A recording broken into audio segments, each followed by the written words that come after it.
¿Sabes qué problemas pueden surgir si solicitas documentos en la embajada de tu país, que está en territorio canadiense? 1. Principio legal en Canadá. Reavailment.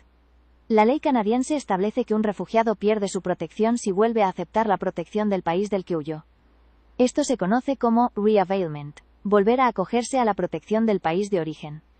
Si el gobierno cree que ocurrió, puede iniciar un proceso llamado cessation, cesación del estatus de refugiado. Ese proceso puede llevar a pérdida del estatus de refugiado, pérdida de la residencia permanente, si la obtuvo por refugio, posible deportación. 2. ¿Entrar a la embajada de su país en Canadá es automáticamente un problema? No necesariamente.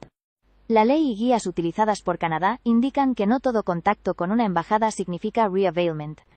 Por ejemplo, las directrices citadas en manuales usados por inmigración explican que contactos normales con una misión diplomática, como pedir copias de registros civiles, no necesariamente muestran intención de volver a aceptar protección del país de origen. Ejemplos que normalmente no se consideran automáticamente reavailment: pedir copia de certificado de nacimiento, pedir registros civiles, certificar documentos académicos, trámites administrativos simples.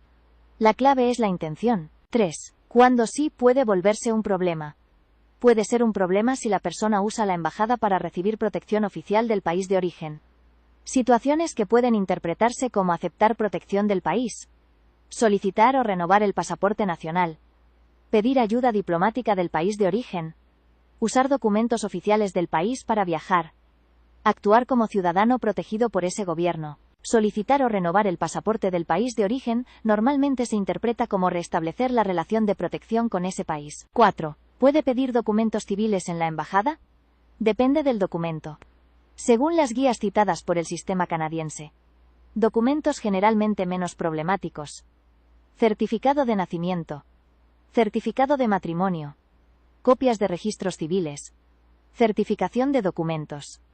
Estos no necesariamente indican que la persona acepta protección del país, pero cada caso se analiza individualmente. 5. Documentos que sí generan mayor riesgo. El documento más problemático es el pasaporte del país de origen. Solicitarlo o renovarlo puede interpretarse como aceptar nuevamente la protección del país. Por eso Canadá creó un documento especial, Refugee Travel Document, que permite viajar sin usar el pasaporte del país de origen. 6. ¿Afecta la solicitud de residencia permanente? Puede afectarla si el gobierno cree que hubo reavailment. En ese caso, CBSA puede iniciar un caso de cesación del estatus de refugiado. El caso se revisa ante la Immigration and Refugee Board, IRB. Si se pierde el estatus de refugiado, también se puede perder la residencia permanente obtenida por ese refugio. 7. ¿Afecta la ciudadanía? Sí, puede afectarla indirectamente.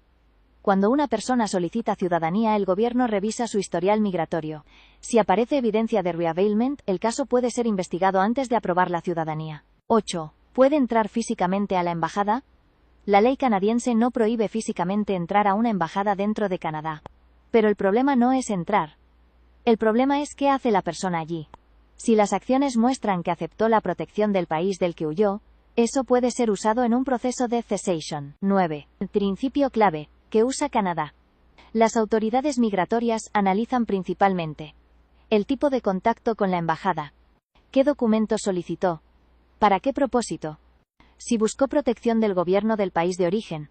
Cada caso se evalúa individualmente. 10. Resumen claro.